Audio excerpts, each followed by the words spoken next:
This is the History of Cell Phones by Christian, Jonathan, and Kirkland. Ever since this guy, Alexander Graham Bell, invented the first phone in 1876, there has been a want for mobile phones. Almost a century later, Martin Cooper, on April 3rd, 1972, made the first ever recorded call from a mobile phone. This Motorola Dynotac was what Cooper used in 1972. It weighed about 2.5 pounds, took 10 hours to completely charge, and allowed about 30 minutes of talk. It cost about $4,000, which is about $9,000 in today's money. The cell phone market took off from there. Fast forward 25 years later, Motorola came out with the first ever flip phone, known as the MicroTac. And then 4 years after that, in 1993, the IBM Simon became the first ever smartphone, paving the way for companies like Samsung and Apple today. Now, before we move on to smartphones the way we know them today, there were many more technological advances still to come. Some of these advances include the first ever cell phone with a full QWERTY keyboard called the Nokia 9000. Then came the first cell phone with internet access in 1998, known as the Nokia 7110.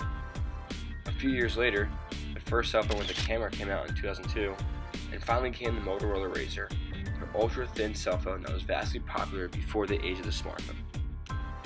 Some of you might be wondering, how does a cell phone work? In the most basic form, a cell phone is essentially a two-way radio consisting of a radio transmitter and a radio receiver.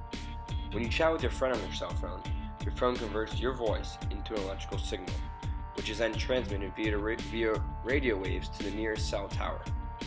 The network of cell towers then relays the radio wave to your friend's cell phone, which converts it back to an electrical signal and then back to sound again. In the most basic form, a cell phone works just like a walkie-talkie.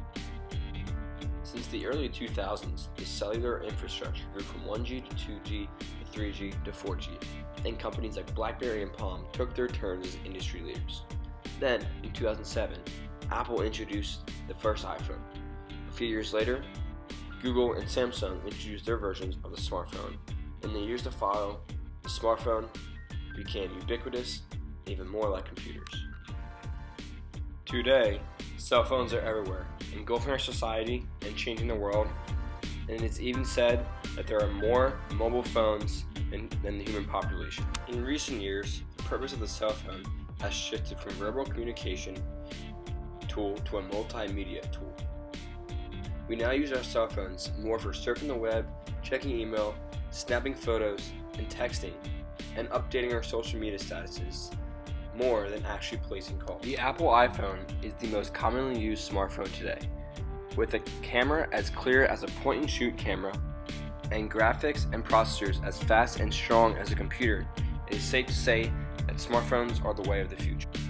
However, with all these positives has to come some negatives with cell phones. The biggest issue regarding cell phones in today's society is that they are a huge distraction.